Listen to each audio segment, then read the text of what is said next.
শহরের ব্যস্ততম মোড়, চারদিকে মানুষের কোলাহল আর গাড়ির হর্নের শব্দে কান ঝালাপালা হওয়ার অবস্থা। রাস্তার ঠিক পাশেই বড় মার্কেটের ফটকের সামনে ছোট একটা সিঁড়ির ফাঁকে টুল নিয়ে বসে আছে শিহাব। সামনে পড়ে আছে এক গাদা পুরনো জুতো, কালি আর সেলাইয়ের সুতো। আজকে ওর বাবা শাহিদ আলী খুব অসুস্থ, তাই বাধ্য হয়েই শিহাবকে এখানে বসতে হয়েছে। শিহাব ভার্সিটির ছাত্র, কোনোদিন বাজারে এসব কাজ করেনি, কিন্তু আজ বাবার ওষুধ আর সংসারের টানে তাকে এই ফুটপাতে বসতে হলো। তার মনটা আজ বেশ খারাপ। সকাল থেকে বসে আছে, অথচ একটা কাস্টমারও তার কাছে আসছে না। মানুষজন পাশ দিয়ে হেঁটে যায়, কেউ ওর দিকে ফিরেও তাকাচ্ছে না।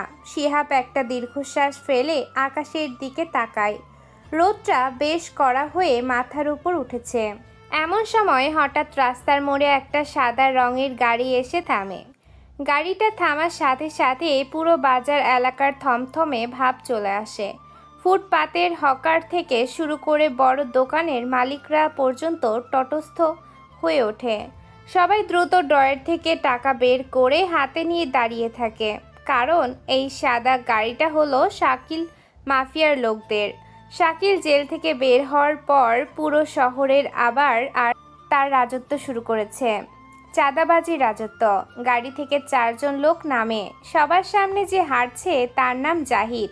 জাহিদের হাতে একটা কালো রঙের পিস্তল দেখা যায়, যেটা সে সবার সামনে ঘুরিয়ে ভয় দেখাচ্ছে। বাকি তিনজনের হাতে ছুরি, চাকু আর বেসবল স্ট্রক। ওদের গ্যাংয়ের নাম সিটি গ্যাং। এই গল্পটির লেখক আবির হাসান নিলয়ের লেখা, মিঠুন স্টোরি চ্যানেলে প্রকাশিত হয়েছে। এই গল্পের সব দায়িত্ব মিঠুন স্টোরি চ্যানেলের, তাই না বলে কপি করা সম্পূর্ণ নিষেধ। জাহিদ আর তার দল একে একে সবার কাছ থেকে টাকা নিতে নিতে শিহাবের দোকানের সামনে এসে দাঁড়ায়। শিহাব তখন নিচু হয়ে একটা ছেঁড়া জুতো পরিষ্কার করার চেষ্টা করছে। জাহিদের বুটের শব্দ পেয়ে শিহাব মাথা তুলে তাকায়। জাহিদ গম্ভীর মুখে শিহাবের সামনে এসে দাঁড়ালো। শিহাব বলে, স্যার, কি করব? জুতা কালি নাকি সেলাই? জাহিদ শিহাবের কথা শুনে হাসল।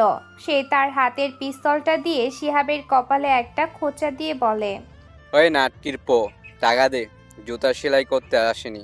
শিহাব বেশ অবাক হয়। সে তো এখানে কেবল আজই বসলো, সে এসব নিয়মের কথা কিছুই জানে না। সে ফ্যাল করে জাহিদের দিকে তাকিয়ে থাকে, তারপর বলে, টাকা? কিসের টাকা স্যার? আমি তো আপনার থেকে কিছু নেইনি। পেছন থেকে মামুন নামের একজন ছেলে এগিয়ে আসে। তার হাতে একটা চাকু। সে চাকুটা শিহাবের নাকের সামনে ধরে বলে, শালা মাদার চোদ, টাকা বের কর, চাঁদা দিবি। শিহাব ভয়ে একটা ঢোক গিলে। সে টাকা কই পাবে? তার কাছে এখন কোনো টাকা নেই। কেন? কিসের চান্দা? এখানে তো বসার জন্য মার্কেট কমিটির থেকে অনুমতি নেওয়া আছে। তাহলে আপনাদের কেন দেব? জাহিদ এবার রেগে মেগে আগুন হয়ে যায়। সে শিহাবের কলার চেপে ধরে তাকে টুল থেকে টেনে তোলে। এই, তুই এত কথা বলিস কেন? টাকা চাইছি, টাকা দে। কেন টাকা দেব? তাছাড়া আজকে এখনও কোনো কাজ করিনি স্যার, 1 টাকাও কামাই হয়নি। টাকা নাই কাছে। জাহিদ এবার শিহাবের সামনের জুতোগুলো লাথি মেরে রাস্তার মাঝখানে ফেলে দিল। কালির বোতলটা উল্টে গিয়ে শিহাবের জামায় লেগে আছে। জাহিদ বলে, শালার টাকা নাই তো দোকান নিয়ে বসিস কেন? ওঠ এখান থেকে। এই জায়গা আজ থেকে খালি। এখানে কালকে থেকে আমাদের লোক ঝালমুড়ি নিয়ে বসবে। এটা কি আপনার ইচ্ছায়? কথাটা শেষ হওয়া মাত্রই জাহিদ জোরে একটা চড় মারে শিহাবের গালে। শিহাব ছিটকে গিয়ে পাশের একটা পিলারের ওপর পড়ে গেল। তার কান ভো ভো করে করতে থাকে। জাহিদ তার চুলের মুঠি ধরে টেনে তুলে আবার দেয়ালে চেপে ধরে। শিহাবের মনে পড়ে যায় ওর বাবা বলেছিল সিটি গ্যাংয়ের লোকদের সাথে যেন কখনো ঝামেলা না করে। ওরা মানুষ না, ওরা হায়না। তোর সাহস তো কম না? শাকিল ভাইয়ের এলাকায় বসে আমাদের সাথে মুখে মুখে তর্ক করিস? এই চুতমারানি, ওকে আজ ভালো করে শিক্ষা দে তোরা। মামুন আর বাকিরা মিলে শিহাবকে কিল ঘুষি মারতে শুরু করে। ওর হাতের সরঞ্জামগুলো লাথি মেরে ড্রেনে ফেলে দেয়। জাহিদ শিহাবকে গাল শক্ত করে চেপে ধরে তার পিস্তলের নলটা শিহাবের মুখের ভেতরে ঢুকিয়ে দেওয়ার চেষ্টা করে বলে, তুই জানিস জাহিদকে? এই এলাকায় কোনো পাখি উড়লেও জাহিদের পারমিশন লাগে। তুই তো সামান্য মুচি, আজকে তোকে মেরেই ফেলবো। ঠিক সেই মুহূর্তে রাস্তার ওপাশে থেকে 3-4টি বাইক এসে থামে বাজারের মোড়ে। সবার সামনে বাইকটি থেকে একজন লেদার জ্যাকেট পরা মেয়ে নামে। সে তার হেলমেটটা খুলে বাইকের ওপর রাখে। মেয়েটার নাম নিশি। নিশি ধীর পায়ে জাহিদের দিকে এগিয়ে আসে। তার চোখে মুখে কোনো ভয় নেই, বরং একটা হাসি লেগে আছে। জাহিদ, এই এলাকায় তোর চাচাবাদি অনেক হয়েছে, এবার এখান থেকে ভাগ। জাহিদ নিশিকে দেখে একটু দম গেলেও পিস্তলটা নিশির দিকে তাক করে। নিশি, তুই এখানে নাক গলাতে আসবি না। তুই নিজের চরকায় তেল দে। নিশি এক পা এগিয়ে যায়। জাহিদের পিস্তলটা তার বুকের ওপর চেপে ধরা থাকলেও সে পরোয়া করে না। সে হঠাৎ জাহিদের হাত থেকে পিস্তলটা কেড়ে নিয়ে সেটা দিয়ে ওর কপাল বরাবর মেরে এক পাশে ছুঁড়ে মারে এবং জাহিদের কলার ধরে তাকে একটা ধাক্কা দেয়। শাকিল টাকিল দেখার সময় আমার নেই। আমি ভিপি নিশি, আমি ভার্সিটি স্টুডেন্ট লিডার। আমার ভার্সিটির এলাকায় এসে চাঁদাবাজি করবি আর আমি আঙুল চুষবো? তোদের এই পাতি মাস্তানি অন্য কোথাও গিয়ে দেখা। যা শালা ভাগ। নিশির সাথে আসা বাকি ছেলেরা জাহিদের দলবলকে ঘিরে ধরে। জাহিদ বুঝতে পারে আজ এখানে টিকতে পারবে না। সে রাগে গড়গড় করতে করতে পিস্তলটা কুড়িয়ে নিয়ে বলে, তুই কাজটা ঠিক করলি না নিশি, তোর খুব দুঃখ আছে কপালে। শাকিল ভাই এটা জানলে তোর খবর আছে। নিশি হেসে দেয়। সে জাহিদের দিকে তাকিয়ে বলে, তোর শাকিল ভাইকে বলিস নিশি ওকে ভালো করে চেনে। এখন বিদায় হ। জাহিদ আর তার সিটি গ্যাংয়ের লোকেরা দ্রুত গাড়িতে উঠে এলাকা ছাড়ে। চারপাশের মানুষজন দীর্ঘশ্বাস ফেলে আবার কাজে ফেরে। নিশি এবার শিহাবের দিকে তাকায়। শিহাব তখন ড্রেন থেকে তার সুতো আর সুইগুলো তোলার চেষ্টা করছে। তার গালটা লাল হয়ে ফুলে আছে। নিশি নিজে নিচু হয়ে শিহাবের গড়ে যাওয়া জুতোগুলো কুড়িয়ে এনে টুলের ওপর রাখে। শিহাবকে দেখে নিশির মনে মায়া কাজ করে। ছেলেটা দেখতে বেশ শান্ত আর ইনোসেন্ট। এত বড় হয়েছে অথচ দুইটা ঘুষি দিতে পারো না? এরকম মার খেয়ে পড়ে আছো কেন? শিহাব নিশির দিকে তাকিয়ে একটু হাসার চেষ্টা করে, কিন্তু ব্যথায় মুখ কুঁচকে যায়। সে তার ছেঁড়া জামাটা ঠিক করে বলে, আমি মারামারি খুব ভয় পাই আপু। আমি সাধারণ মানুষ, এসব ঝামেলা নিতে পারি না, কিন্তু ওরা আপনাকে বিপদে ফেলতে পারে। ওরা খুব খারাপ লোক। নিশি মুচকি হাসে। সে শিহাবের কাঁধে একটা হাত রেখে বলে, আমার চিন্তা তোমাকে করতে হবে না। এই শহরটা এখন আমাদের মতো স্টুডেন্টদের দখলে। কোনো পাতি মাস্তান এখানে টিকবে না। তুমি কাজ করো, দেখি তোমার ওখানে কেমন কাস্টমার আসে না। নিশি চলে যায় সেখান থেকে। যে মানুষজন এতক্ষণ শিহাবের দিকে ফিরেও তাকায়নি, তারা সবাই একে একে শিহাবের কাছে আসতে শুরু করে। কেউ জুতো সেলাই করবে, কেউ কালি করবে। সে দ্রুত হাতে কাজ শুরু করে। তার মুখে এখন একটা তৃপ্তির হাসি। কালকের কথা সে জানে না, কিন্তু আজকের দিনটা সে লড়াই করে পার করে দিতেছে। শিহাব এক মনে সুই দিয়ে সুতো সেলাই করছে আর মনে মনে ভাবছে নিশি নামের মেয়েটার কথা। এই শহরে এখনও তাহলে ভালো মানুষ আছে। পানি খেয়ে সে আবার কাজে মন দেয়। আজ সে অনেক টাকা রোজগার করবে এবং বাবার জন্য ভালো ওষুধ নিয়ে বাসায় ফিরবে। দিনটা খারাপভাবে শুরু হলেও শেষটা বেশ ভালোই হবে শিহাবের জন্য। ভার্সিটির গেটের সামনে দাঁড়িয়ে শিহাব একটা লম্বা শ্বাস নেয়। আজও শরীরটা খুব একটা ভালো নেই। কালকের ধকল এখনও শরীরে লেগে আছে।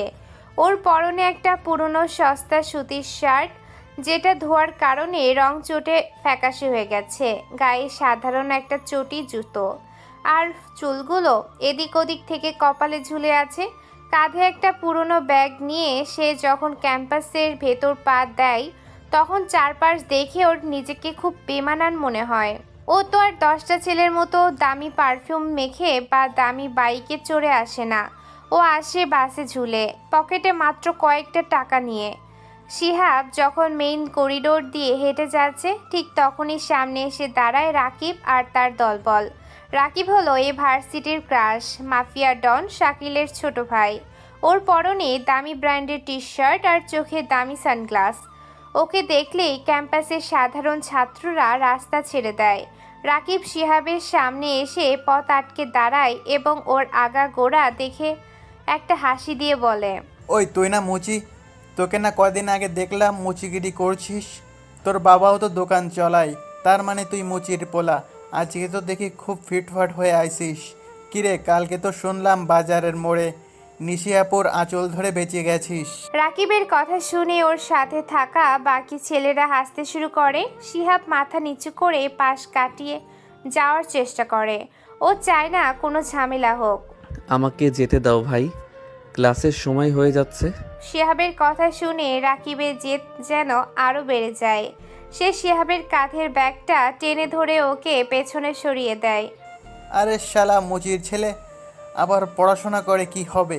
বাপের মতো জুতো সেলাই করবি, বড় জোর পালিশ করবি, ভার্সিটিতে এসে জায়গা নষ্ট করছিস কেন? তোর গা থেকে তো গলির গন্ধ আসছে। দয়া করে ওসব বলবেন না, আমি এখানে পড়ার জন্য আসছি। শিহাবের কথা শুনে রাকিবের ইশারায় তার এক বন্ধু পকেট থেকে একটা ডিম বের করে। কিছু বুঝে ওঠার আগেই ডিমটা জোরেই শিহাবের বুকে এসে লাগে। কাঁচা ডিমের কুসুম আর সাদা অংশ ওর পুরনো শার্টটা একদম নষ্ট করে দেয়। একটা উৎকট গন্ধ নাকে লাগে ওর। এই নে তোর সকালের নাস্তা, এবার যা ক্লাসে গিয়ে এই অবস্থায় বস, দেখি তোকে কোনো স্যার আজকে আদর করে বুকে টেনে নেয়। রাকিবরা হাসতে হাসতে সেখান থেকে চলে যায়। শিহাবের চোখে পানি আসার উপক্রম হয়, কিন্তু সে নিজেকে সামলালো। শার্টের ময়লাটা হাত দিয়ে মোছার চেষ্টা করে, কিন্তু তাতে দাগটা আরও ছড়িয়ে যায়। ওভাবেই সে মাথা নিচু করে ক্লাসরুমের দিকে হাঁটা দিল। ক্লাসে ঢোকার সময় দেখে সামনের দিকে নিশি বসে আছে। শিহাব যখন ঢোকে তখন পুরো ক্লাসের সবার নজর ওর দিকে যায়। ওর শার্টের অবস্থার দুর্গন্ধ পেয়ে সবাই নাকে রুমাল দেয়। তাছাড়া তাকে সবাই চিনে ফেলেছে যে সে কদিন ধরে তার বাবার মুচির দোকানে মুচিগিরি করে বেরিয়েছে। নিশি একবার শিহাবের দিকে তাকায়, ওর চোখে মায়া আর বিরক্তি দুটোই দেখা গেছে। শিহাব কোনো কথা না বলে একদম পিছনের বেঞ্চে গিয়ে বসে। ও জানে ওই সমাজের চোখে কেবল একজন মুচির ছেলে। কিছুক্ষণ পর ক্লাসে ঢোকেন প্রফেসর জামান। তিনি খুব কড়া মেজাজের মানুষ। ক্লাসে ঢুকে তিনি নাকের সামনে রুমাল ধরে।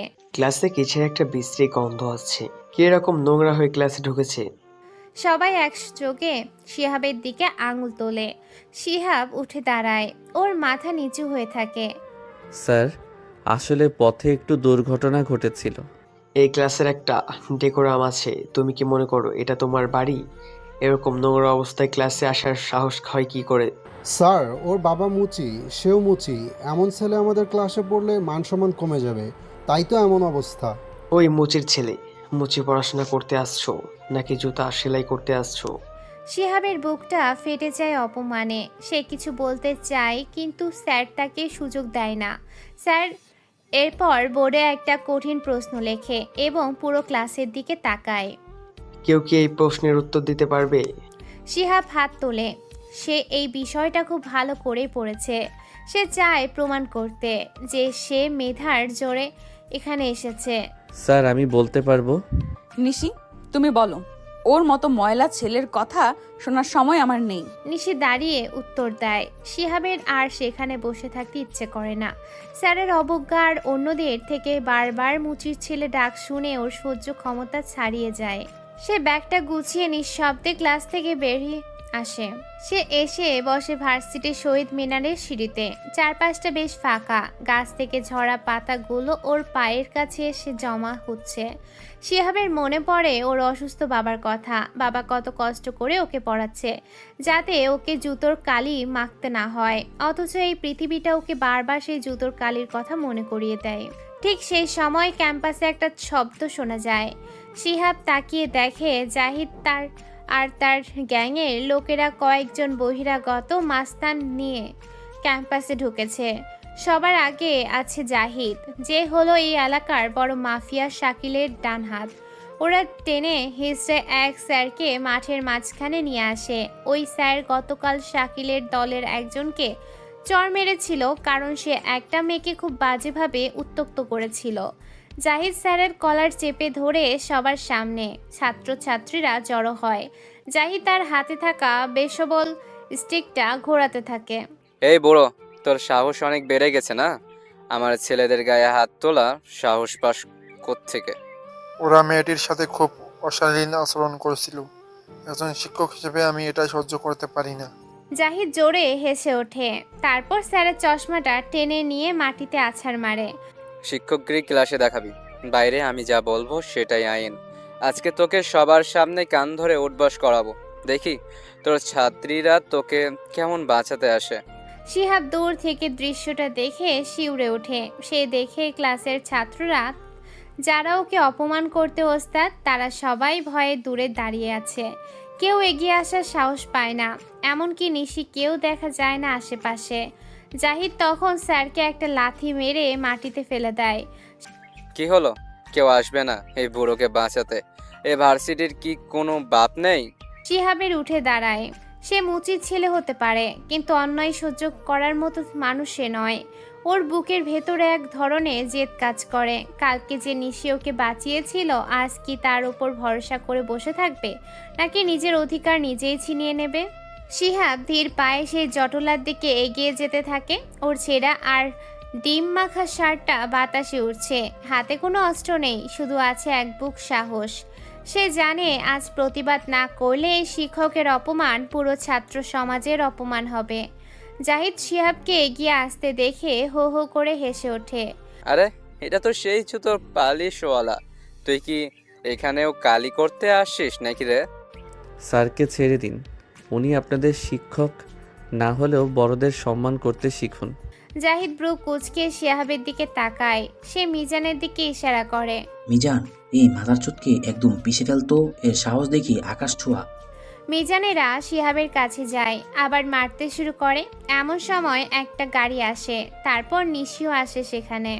নিশি তার বাইক নিয়ে মাঠে আসে। নিশির পেছনে 10টা বাইক। নিশি বাইক থেকে নেমেই হেলমেটটা একপাশে ছুঁড়ে মারে। তার চোখে মুখে রাগের প্রতিচ্ছবি। জাহিদ তখনও মাটিতে পড়ে থাকা শিহাবের কলার ধরে তাকে বিশ্রীভাবে গালি দিচ্ছে। নিশি এক মুহূর্ত দেরি করে না, সে দৌড়ে গিয়ে জাহিদের পাঁজরে জোরে একটা লাথি মারে। জাহিদ ছিটকে গিয়ে কয়েক হাত দূরে থাকা ঘাসের ওপর আছাড় মারে। জাহিদ, তোকে আগে একবার ওয়ার্নিং দিয়েছি না? এই ক্যাম্পাসের মাটিতে যদি দ্বিতীয়বার তোর এই পা পড়ে, তবে সেই পা আস্ত থাকবে না। আছাড় খায়।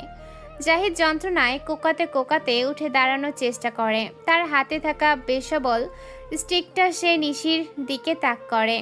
নিশি, তুই মাঝখানে আসবি না। এই বুড়ো আমাদের ছেলেদের মারছে, আজ একে আমি মেরেই ফেলবো, আর ওই শালা মুচির ছেলেকেও মারবো। নিশি এক চুলও নড়ে না। সে তার কোমরের বেল্ট থেকে একটা ছোট ফোল্ডিং নাইফ বের করে জাহিদের চোখের সামনে ধরে। নিশির সাথে থাকা ওর বাহিনী জাহিদের বাকি ছেলেদেরকে চারপাশ থেকে ঘিরে ধরে। স্ট্যাম্প আর হকি স্টিকের আঘাতে জাহিদের লোকেদের পিঠের ছাল ওঠার উপক্রম হয়। মিজানও পড়ে আছে নিচে। জাহিদ উঠে দাঁড়ায়। মিজানকে ইশারা দিয়ে দ্রুত নিজের গাড়িতে উঠে এলাকা ছাড়ে। মাঠটা একটু শান্ত হলে নিশি প্রথমে স্যারকে মাটি থেকে টেনে তোলে। স্যারের পাঞ্জাবিতে ময়লা গেছে, চশমাটা একপাশে পড়ে আছে। নিশি নিজে স্যারের ময়লা ঝেড়ে দেয়। স্যার, আপনি ঠিক আছেন তো? আমাদের ক্ষমা করবেন, আমরা থাকতে আপনার উপর ওর হাত তোলার সাহস দেখায়। স্যার মাথা নেড়ে সম্মতি দেয়। তার চোখে তখনও আতঙ্কের ছাপ। এরপর নিশির নজর যায় একপাশে পড়ে থাকা শিহাবের দিকে। শিহাবকে অনেক মারছে ওরা। তার রক্ত মাখা ছেঁড়া আর ডিম মাখা শার্টটা হাত দিয়ে ঢেকে রাখার চেষ্টা করছে। তার গালটা চড়ের চোটে লাল হয়ে ফুলে আছে। ঠোঁটের কোণ দিয়ে অল্প রক্ত ঝরছে। নিশি শিহাবের সামনে গিয়ে দাঁড়ায়। আপনি কি আসলে পাগল শিহাব?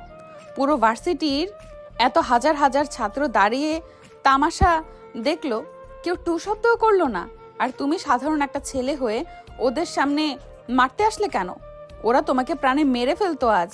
শিহাব মাথা নিচু করে ব্যাগটা শক্ত করে ধরে। সে কিছুক্ষণ চুপ থেকে নিশির চোখের দিকে তাকালো।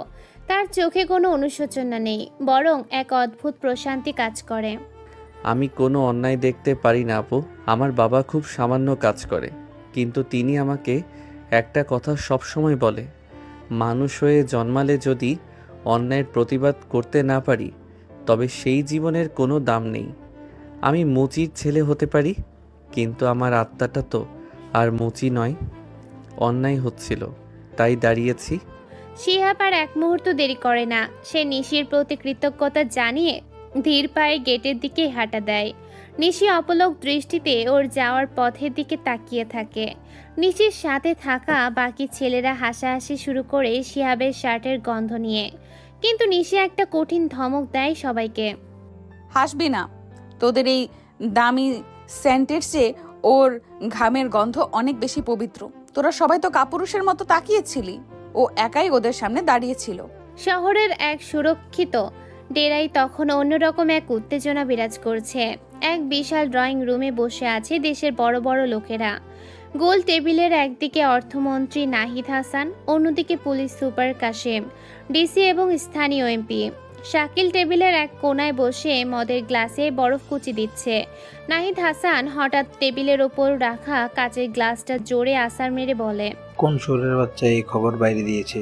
আমি কোটি কোটি টাকার অবৈধ মাল বন্দর থেকে সরিয়েছি, সেটা র্যাব জানলো কি করে? তারা সরাসরি অ্যাটাক করেছে। এটা আমাদের ভিতরে কেউ করেছে।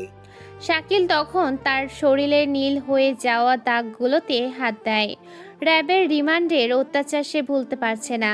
সে দাঁত জোরে একটা শ্বাস নিয়ে বলে, হ্যাঁ স্যার, র্যাবেরা আমাকে কুত্তার মতো পিটিয়েছে, এক ফোঁটা পানি পর্যন্ত খেতে দেয়নি। আমার ঘরের খবর কে ফাঁস করেছে ওইটা যদি একবার জানতে পারি, ওরে আমি পিস পিস করে ড্রেনে ভাসিয়ে দেবো, নয়তো জ্যান্ত কবর দেবো সে হারামিটাকে। পুলিশ সুপার কাশেম তখন তার শার্টের ওপরের দিকে বোতামটা ঠিক করছে। সে একটা দামি সিগারেট ধরিয়ে একগাল ধোঁয়া ছাড়লেও তার চোখ দুটো অস্থির। সে বারবার কলারের ভেতর আঙুল ঢুকিয়ে ঘাম মুছছে, তারপর বলে, 20 কোটি টাকা আমাদের জ্বলে গেছে, 1 সেকেন্ডে সব ধুলে মিশে গেছে। আমি সব জায়গায় গোয়েন্দা লাগিয়েছি, খুঁজে বের করার চেষ্টা করেছি কে সেই বিশ্বাসঘাতক, কে আমাদের সব গোপন ডিলগুলো ফাঁস করছে। বাকি মন্ত্রী আর এমপিরা নানাভাবে গালিগালাজ শুরু করে। তারা একে অপরের সন্দেহ করে, অকথ্য ভাষায় একে অন্যকে দোষারোপ করতে থাকে। কক্ষের পরিবেশটা ক্রমশ বিষাক্ত হয়ে উঠছে। কাশিমের অস্থিরতা শাকিলের নজরে বারবার পড়ছে। শাকিল লক্ষ্য করে কাশিম কথা বলার সময় বারবার তার শার্টের বোতামের সাথে অদ্ভুত একটা কায়দায় আঙুল নাড়াচাড়া করে। শাকিল হঠাৎ নিচের জায়গা থেকে উঠে দাঁড়ায়। সে ধীর পায়ে টেবিলের ওপাশে থাকা একটা মদের বোতল হাতে নেয়। বোতলের সিপিটা দাঁত দিয়ে কামড়ে খুলে সে সরাসরি গলায় ঢালতে থাকে। তারপর সে ধীর পায়ে হাঁটতে হাঁটতে কাশিমের চেয়ারে ঠিক পেছনে গিয়ে দাঁড়ায়। কাশিম তখনও বোতাম ঠিক করতে ব্যস্ত। এই গল্পটি লেখক আবির হাসান নিলয়ের লেখা, মিঠুন স্টোরি চ্যানেলে প্রকাশিত হয়েছে। এই গল্পের সব দায়িত্ব মিঠুন স্টোরি চ্যানেলের, তাই না বলে কপি করা সম্পূর্ণ নিষেধ। স্যার, আপনি খুব অস্থির হয়ে আছেন, অনেক টেনশন করছেন দেশের অবস্থা নিয়ে। এক চুমুক ডিম খাবেন নাকি? মনটা একটু ফ্রেশ হবে। কাশিম যখনই হাত বাড়িয়ে গ্লাসটা নিতে চায়, অমনি শাকিল যেন হায়নার মতো ঝাঁপিয়ে পড়ে কাশিমের ওপর। সে মদের ভারী বোতলটা কাশিমের টেকো মাথায় জোরে আঘাত করে। বোতলটা ভাঙা কাচের টুকরো চারিদিকে ছড়িয়ে পড়ে। কাশিম যন্ত্রণায় চিৎকার দিয়ে চেয়ার থেকে মেঝেতে পড়ে যায়। শাকিল থামে না।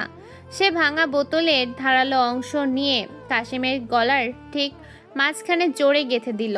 রক্তের গরম স্রোত ফিনকি দিয়ে ছিটকে এসে লাগে শাকিলের চোখে আর গালে। পুরো ঘর নিস্তব্ধ হয়ে যায়। টেবিলের চারপাশে বসা মন্ত্রী আর এমপিরা ভয়ে শিউরে উঠে চেয়ার ছেড়ে পেছনের দিকে সরে গেল। নাহিদ হাসান থতমত খেয়ে চিল্লিয়ে ওঠে, শাকিল, তুমি কি পাগল হয়ে গেলে? এ কি করলে তুমি? কাশেম তো আমাদের নিজেদের লোক ছিল। শাকিল কোনো কথা বলে না। সে হাঁপাতে হাঁপাতে কাশিমের নিথর দেহের ওপর ঝুঁকে পড়ে। সে কাশিমের রক্ত মাখা শার্টের কলারটা 2 হাত দিয়ে ছিঁড়ে ফেলে। ছেঁড়া কলারের আড়ালে দেখা যায় একটা অতি ক্ষুদ্র আধুনিক স্পাই ক্যামেরা আর একটি ছোট্ট অডিও ট্রান্সমিটার, যা এখনো চালু আছে। শাকিল ওটা ছিঁড়ে হাতে নিয়ে সবার সামনে তুলে ধরে বলে, এই মাদারচোদ, আমাদের প্রতিটি গোপন কথা, প্রতিটি ডিল সে সরাসরি র্যাবের হেডকোয়ার্টারে ব্রডকাস্ট করছিল। এই হারামি আমাদের কেউ ছিল না, সে ছিল র্যাবের একজন আন্ডারকভার এজেন্ট। এই ক্যামেরা দিয়ে সে সব ভিডিও করছিল, আর সে আমাদের 30 কোটি। পুরো ঘরে কবরের মতো নিস্তব্ধতা নেমে আসে। সবাই স্তব্ধ হয়ে সেই ছোট যন্ত্রটার দিকে তাকিয়ে থাকে। শাকিল যন্ত্রটা পায়ের নিচে রেখে পিষে ফেলে এবং কাশিমের লাশের ওপর একদলা থুতু ফেলে দিল। তার মুখ দিয়ে জঘন্য সব গালি বের হতে থাকে। আমি তখনই সন্দেহ করেছিলাম শালা বারবার বোতাম নিয়ে খেলছিল। আজ থেকে কেউই নিরাপদ না। যে বিশ্বাসঘাতকতা করবে তার অবস্থা এই কাশিমের মতোই হবে। রক্তমাখা মুখে শাকিল যখন ড্রয়িং রুমে মাঝখানে দাঁড়ায় তখন তাকে মনে হয় সাক্ষাৎ শয়তান। কক্ষের ভেতরের মদের গন্ধ আর রক্তের উৎকট গন্ধ মিশে এক বিভীষিকাময় পরিবেশ তৈরি করে। ভার্সিটিতে প্রবেশ করলো শিহাব। আজকে ওর গায়ে নতুন শার্ট, তবে সেটা খুব যে বেশি দামের তা নয়। সে নিজের মতো করে হাঁটছে। শিহাব যখন মাথা নিচু করে নিজের ক্লাসের দিকে যাওয়ার চেষ্টা করে ঠিক তখনই তিন দিক থেকে ওকে ঘিরে ধরে রাকিব, নয়ন আর সুমন। রাকিবের হাতে একটা দামি চেন, সে ওটা আঙ্গুলে ঘোরাচ্ছে। নয়ন আর সুমনের মুখে হাসি। ওই মুচির ছেলে দাঁড়া, আমাদের দিকে তাকালি না কেন? শিহাব দাঁড়িয়ে পড়ে। ওর বুকের ভেতরটা ধক করে ওঠে। সে জানে এরা সহজে ওকে ছাড়বে না। নয়ন এগিয়ে এসে শিহাবের কপালে একটা টোকা দেয়। কি রে, কালকে তো হিরো সেরেছিলি, আজকে কি অবস্থা? আচ্ছা, তোরা পরিবারগত মুচিগিরি করে বেড়াস মানে? আগে কি তোর দাদু মুচি ছিল? তোর বাবা তো মুচি হয়েছে, তাই না? প্লিজ আমাকে যেতে দাও, আমার ক্লাস আছে। সুমন হাসি দিয়ে শিহাবের ব্যাগটা টেনে মাটিতে ফেলে দেয়। ব্যাগের ভেতর থেকে কয়েকটা খাতা আর কলম বেরিয়ে পড়ে। ক্লাস করবি? মুচির ছেলে পড়াশোনা করে জজ ব্যারিস্টার হবে নাকি? তুইও তোর বাবার মতো মুচি হবি, বুঝেছিস? শোন, তোকে আজ একটা কাজ করতে হবে। যদি করতে পারিস তবে তোকে ক্লাসে যেতে দেবো। শিহাব নিরুপায় হয়ে ওদের দিকে তাকায়। রাকিব এগিয়ে এসে শিহাবের কানের কাছে মুখ নিয়ে একটা হাসি দিয়ে বলে, আমাদের ভিপি নিশি আপু তো তোকে খুব আদর করে দেখলাম, তোর জন্য লড়তে আসে। তোকে আজ নিশি আপু প্রপোজ করতে হবে। আর শুধু প্রপোজ না, সবার সামনে ওর গালে একটা চুমু দিতে হবে। যদি না পারিস তবে কাল থেকে তোর বাপের দোকানে বসে জুতো সেলাই করবি। তোকে ভার্সিটিতে ঢুকতে দেব না, বুঝেছিস? মানে ভার্সিটি তোর পা রাখা আমি বন্ধ করে দিব। শিহাবের শরীর রাগে কাঁপতে থাকে। নিশি ওর জন্য যা করেছে তার বিনিময়ে তাকে এভাবে অপমান করা সে মাথা নেড়ে মানা করার চেষ্টা করে।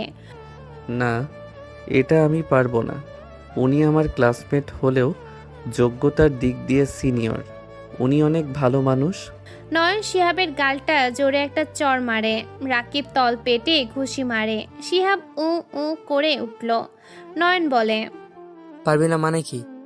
আমরা যা বলবো সেটাই হবে, চল আমাদের সাথে। ওরা শিহাবকে টেনে হিস্ট্রে ক্যাম্পাসের ক্যাফেটেরিয়াম সামনে নিয়ে আসে। সেখানে নিশি তার বন্ধুদের সাথে বসে আড্ডা দিচ্ছে। চারিদিকে প্রচুর ছাত্রছাত্রী। রাকিব সবাইকে ইশারা দেয় গোল হয়ে দাঁড়াতে। শিহাবকে ধাক্কা দিয়ে নিশির টেবিলের সামনে ফেলে দেওয়া হয়। নিশি আড্ডা থেকে চোখ তুলে অবাক হয়ে তাকায়। শিহাবের চেহারা দেখে রাকিবদের বলে, আবার তোরা ওকে বিরক্ত করছিস? তোদের না বলেছি ভার্সিটিতে কোনো র্যাক চলবে না? শাকিলের ভাই বলে বারবার পার পাচ্ছিস। বিষয়টা এমন না, চেয়ারম্যান স্যারের বারণ আছে বলে তোকে কিছু বলি না। আরে শোনো নিশি আপু, আজ এই মুচির ছেলে তোমাকে কিছু বলবে। ও বলে ও আপনাকে খুব ভালোবাসে। ও আপনাকে আজ সবার সামনে প্রপোজ করবে। আমাদের বলেছে ব্যবস্থা করে দিতে। পুরো ক্যাটেরিয়া নিস্তব্ধ হয়ে যায়। নিশির মুখটা অপমানে লাল হয়ে ওঠে। সে শিহাবের দিকে তাকিয়ে কিছু বলতে চায়, কিন্তু শিহাব তখন শান্তভাবে উঠে দাঁড়ায়। ওর চোখের পানি মুছে ফেলে। সে নিশির চোখের দিকে তাকায়। শিহাবের ভেতরে তখন এক অদ্ভুত পরিবর্তন ঘটে। সে জানে যদি আজ সে কিছু করে তবে নিশির অপমান হবে, কিন্তু সে যদি সুন্দরভাবে কিছু বলে তবে এই ছেলেগুলোর মুখ বন্ধ হবে। শিহাব হঠাৎ ক্যাফেটেরিয়ার একপাশে রাখা একটা গোলাপ ফুল হাতে নেয়, যা সম্ভবত কেউ ফেলে দিয়েছিল। সে নিশির সামনে হাঁটু গেড়ে বসে। ওর এই ভঙ্গি দেখে রাকিবরা হাসাহাসি শুরু করে, কিন্তু শিহাবের মুখ থেকে যখন কথা বের হয় তখন সেই হাসাহাসি থেমে যায়। নিশি, এই শহরের ধুলোবালি আর জুতোর কালির মাঝে বড় হওয়া আমার মতো একটা ছেলের কাছে আকাশ দেখার অধিকার নেই, কিন্তু আপনি সেই আকাশ যে কোনো জাতপাত বা ভেদাভেদ না করে আমার মতো একজনের উপর ছায়া দিয়েছে। এই পৃথিবীতে সবাই যখন আমাকে মুচির ছেলে বলে ঘৃণা করে, আপনি তখন আমার আত্মসম্মান বাঁচিয়েছেন। নিশি চুপ হয়ে বসে আছে। সে কল্পনাও করেনি এই সাধারণ ছেলেটা এত সুন্দর করে কথা বলতে পারে। শিহাব থামে না। আমি জানি আমার যোগ্যতা নেই আপনার পাশে দাঁড়ানোর, কিন্তু আজ এই সবার সামনে আমি বলতে চাই ভালোবাসা মানে শুধু শরীর নয়, ভালোবাসা মানে সম্মান। আপনি আমার কাছে সেই সম্মানের অন্য নাম। যদি অনুমতি দেন তবে এই ফুলটা গ্রহণ করুন। আমি আপনাকে কোনো অপমান করতে আসিনি, বরং এই অসভ্যগুলোর মাঝখানে আপনাকে শ্রেষ্ঠ মর্যাদা দিতে চাই। নিশি অবাক হয়ে লক্ষ্য করে শিহাবের প্রপোজ করার ঢংটা এতটাই রোমান্টিক আর মার্জিত যে বড় কোনো কবিও হয়তো এভাবে পারত না। শিহাব এরপর নিশির দিকে হাত বাড়িয়ে দেয়। রাকিব চিল্লিয়ে বলে, চুমু দে শিহাব। শিহাব শান্ত চোখে নিশির দিকে তাকায়। সে মাথা নত করে নিশির হাতের ওপর নিজের কপালটা ঠেকায়। সে গালে চুমু দেয় না, বরং ভালোবাসার প্রতি যে শ্রদ্ধা আর আবেগ থাকে সেই সম্মানে নিশির হাতে একটা স্পর্শ দেয়। আমার ভালোবাসা আপনার প্রতি সম্মানের, শরীরবৃত্তীয় কোনো কামনার নয়। কথাটা বলে শিহাব উঠে দাঁড়ায়। পুরো ক্যাফেটেরিয়া তখন নিস্তব্ধ হয়ে গেছে। নিশিও স্তব্ধ হয়ে আছে। সে অনেক প্রপোজ পেয়েছে তার জীবনে, অনেক দামি উপহার পেয়েছে, কিন্তু এই মুচির ছেলের দেয়া সামান্য একটা শুকনো গোলাপ আর গভীর প্রপোজাল তার হৃদয়ে এক অন্য রকম কম্পন তৈরি করে। নিশি দেখে শিহাবের চোখে এক স্বচ্ছ পবিত্রতা। নিশি ধীরে ধীরে উঠে দাঁড়ায়। সে শিহাবের হাত থেকে ফুলটা নেয়। তার চোখে তখন পানি টলমল করছে। সে রাকিবের দিকে তাকিয়ে থাকে। সবাই চলে যায়। অন্ধকার ঘরটা এখন ভারী হয়ে আছে রক্তের উৎকট গন্ধে আর সিগারেটের ধোঁয়ায়। ঘরের এক কোণায় বড় কাঠের টেবিলের ওপর নিথর হয়ে পড়ে আছে পুলিশ সুপার কাশেমের লাশ। মাথাটা টেবিলের ওপর ঝুলে আছে আর নিচ দিয়ে রক্তের একটা সরু ধারা মেঝেতে চুইয়ে চুইয়ে পড়ছে। মন্ত্রী আর এমপিরা মিটিং শেষ করে চলে গেছে অনেক আগে। ঘরের মাঝখানে একটা দামি সোফায় গায়ে এলিয়ে বসে আছে শাকিল। তার চোখে মুখে কোনো অনুশোচনা নেই, বরং এক ধরনের ভয়ঙ্কর প্রশান্তি দেখা যায়। সে ধীরে আঙুলের ফাঁকে ধরা দামি সিগারেট থেকে ধোঁয়া ছাড়ছে।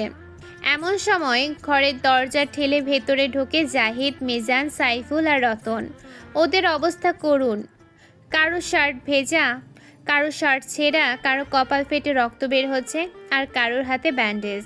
শাকিল ওদের দিকে একবার আর চোখে তাকায়, কিন্তু কোনো কথা বলে না। ঘরের ভেতরে লাশের অবস্থা দেখে জাহিদদের বুকের ভেতরটা কেঁপে ওঠে। ওরা নিজেদের গলার পানি গিলে শাকিলের সামনে গিয়ে দাঁড়ায়। কয়েক মিনিট কোনো শব্দ নেই, শুধু সিলিং ফ্যানের গড়গড় শব্দ আর শাকিলের সিগারেটের ধোঁয়া ছাড়ার আওয়াজই শোনা যাচ্ছে। শাকিল হঠাৎ সোফা থেকে উঠে দাঁড়ায়। সে ধীর পায়ে গিয়ে টেবিলের ওপর রাখা মদের বোতলটা হাতে নেয়। গ্লাসে বরফ কুচি দিয়ে সে মদ ঢালতে শুরু করে। মদের ঝিরঝির শব্দটা এই নিস্তব্ধ ঘরে আরো ভয়ঙ্কর শোনায়। তারপর বলে, জাহিদ, মিজান, তোদের এই অবস্থা কেন? কে তোদের এই হাল করলো? জাহিদ মাথা নিচু করে নিজের ফাটা কপালে হাত দেয়। তার গলার স্বর কাঁপছে ভয়ে। ভাই, ভার্সিটির ওই ভিপি নিশি আমাদের ধান্দায় অনেক ঝামেলা করেছে। ও কালকে আমাদের লোকের ওপর অ্যাটাক করে, আজকেও ক্যাম্পাসে আমাদের ছেলেদের সামনেই মারছে। সে আবার আমাদের মারছে। ভাই, কি করব ওটারে? সে কি জানেন আপনি? হ্যাঁ, নিশি মেয়েটা খুব ডেঞ্জারাস। ওর সাথে ভার্সিটি শয়ে স্টুডেন্ট থাকে। ও থাকতে আমরা ক্যাম্পাসে কোনো কাজ করতে পারছি না। ও আমাদের ছেলেদের সবার সামনে বেয়াজ্জত করে। ভার্সিটিতে আমাদের বিজনেস বন্ধ হতে চলেছে। শাকিল মদের গ্লাসটা হাতে নিয়ে একটা চুমুক দেয়। তারপর সে হঠাৎ গ্লাসটা টেবিলের ওপর রাখে। গ্লাসের শব্দে জাহিদেরা চমকে ওঠে। শাকিল এক কদম এগিয়ে গিয়ে মিজানের গালে কষে একটা চড় মারে। চড়ের শব্দে পুরো ঘর যেন কেঁপে ওঠে। শালা কুত্তার বাচ্চারা, তোরা ছেলে হয়ে একটা মেয়ের কাছে মার খেয়ে আমার কাছে নালিশ করতে আসছিস? লজ্জা করে না তোদের? শাকিল এবার জাহিদের কলার চেপে ধরে ওকে নিজের মুখের কাছে টেনে আনে। ওর চোখে এখন আগুনের হলকা। তোদের কি হাতে চুরি পরে দিয়েছি? নাকফল পরে ঘরের এক কোণে বসে থাকবে। আর তোদের ভার্সিটিতে যাওয়ার দরকার কি? বলছি না ভাগ, নিজের এলাকায় রাজা। ক্যাম্পাসে তোদের রাজত্ব কোথায়?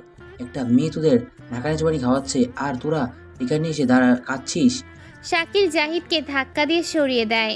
সে আবার সোফায় গিয়ে বসে আর মদের গ্লাসটা হাতে নেয়। নিশাকে সরানোর ব্যবস্থা আমি করছি। ও কার মেয়ে, ওর পিছনে খুঁটি কত বড় সেটার খোঁজ লাগা আগে। ওর বাপের চোর কতটুকু সেটা জানতে হবে, তারপর দেখছি ওর ঝাল কীভাবে মেটাতে হয়।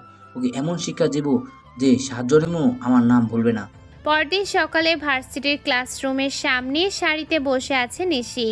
কিন্তু তার মনটা আজ ক্লাসে নেই। সে বারবার ক্লাসের দরজার দিকে তাকাচ্ছে। শিহাব এখনো আসেনি।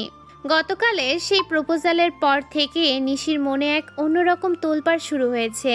সে নিজের অজান্তেই শিহাবের জন্য অপেক্ষা করছে। ঠিক সেই সময় ভার্সিটির পেছনের দিকে শিহাবকে ঘিরে ধরেছে রাকিব, নয়ন আর সুমন। রাকিবের হাতে একটা লোহার রড। কিরে কালকের হিরো, আজ তো আর নিশি আপু নেই। প্রপোজ করার অনেক শখ তাই না? আজ তোর হাড়গোড় গুঁড়ো করে দিব। আমাকে কেন মারবা ভাই? আমি কি করেছি? কিছুই করিসনি, আমাদের ইচ্ছে হয়েছে তোকে মারবো, বুঝেছিস? রাকিবরা মিলে শিহাবকে নির্দয়ভাবে মারধর করতে শুরু করে। শিহাবের সাদা শার্টটা আবার ধুলোয় আর রক্তে মাখামাখি হয়ে যায়। যে কোনো প্রতিবাদ করে না, শুধু শরীরটা কুঁকড়ে নিয়ে মার সহ্য করে। মারতে মারতে যখন ওরা ক্লান্ত হয়ে যায় তখন ওকে ফেলে রেখে চলে যায়। ক্লাস তখন শুরু হয়ে গেছে। বায়োলজির প্রফেসর ডক্টর জামান ক্লাসে ঢুকে কিছু একটা কাঁকছে। নিশি অস্থির হয়ে বারবার ঘড়ি দেখছে। ঠিক তখনই দরজার কাছে একটা ছায়া এসে দাঁড়ায়। সবাই ফিরে তাকায়। শিহাব ল্যাংচাতে ক্লাসে ঢুকছে। ওর ঠোঁট ফেটে রক্ত বের হচ্ছে, কপালে একটা বড় ক্ষত। ক্লাসে সবাই ওকে দেখে হাসাহাসি শুরু করে। প্রফেসর জামান ব্রু কুচকে তাকায়। এই যে মিস্টার জুতো সেলাইকারী, আপনার কি ঘড়ি দেখার অভ্যাস নেই? ক্লাসে এটা প্রবেশ সময়। সরি স্যার, দেরি হয়ে গেছে। নোংরা একটা ছেলে, যাও একদম পেছনের বেঞ্চে গিয়ে বসো। তোমার চেহারা দেখলে আমার রুচি নষ্ট হয়ে পড়াশোনার। নিশি শিহাবের অবস্থা দেখে আসন ছেড়ে উঠতে চায়, কিন্তু স্যার তাকে নিষেধ করে। সে কষ্ট করে গিয়ে একদম পিছনের ভাঙা বেঞ্চটাতে বসে। শরীরের যন্ত্রণায় ওর নিঃশ্বাস নিতে কষ্ট হচ্ছে, কিন্তু সে বসে থাকে বেঞ্চে মাথা রেখে। এবার একটা জটিল ডায়াগ্রাম আঁকে। তিনি পুরো ক্লাসের দিকে গম্ভীর চোখে তাকায়, তারপর প্রশ্ন করে, সবাই বোর্ডের দিকে মনোযোগ দাও। মনে করো একটি প্রাণীর শরীরে এমন একটি মিউটেশন হয়েছে যার ফলে কোষে থাকা মাইটোকন্ড্রিয়া আর কোনো এটিপি উৎপাদন করতে পারে না। কিন্তু এই প্রাণীর কোণে গ্লাইকোলাইসিস প্রকৃতি একদম স্বাভাবিকভাবে চলছে। এখন প্রশ্ন হলো, এই অবস্থায় প্রাণীটি কি দীর্ঘ সময় বেঁচে থাকতে পারবে? যদি না পারে তাহলে কি কোনো জৈবিক প্রতিক্রিয়া ধাপে ধাপে ভেঙে পড়বে এবং শুধুমাত্র গ্লাইকোলাইসিস কোষের শক্তি চাহিদা পূরণ করতে ব্যর্থ হবে?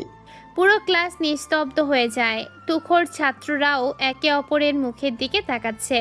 নিশিও কপালে হাত দিয়ে গভীরভাবে চিন্তা করছে। প্রশ্নটা যতটা সহজ মনে হচ্ছে, এর উত্তর ততটাই জটিল। বায়োলজির এই গভীর তত্ত্বের উত্তর দেওয়ার কারোরই পক্ষে সম্ভব হচ্ছে না। প্রফেসর মুচকি হাসে। তিনি জানে এই প্রশ্নের উত্তর দেওয়ার মতো মেধা এই ব্যাচে খুব কম জনেরই আছে। তিনি রাকিবের দিকে তাকায়, যে ক্লাসের ফাঁকে ফিসফাস করছিল।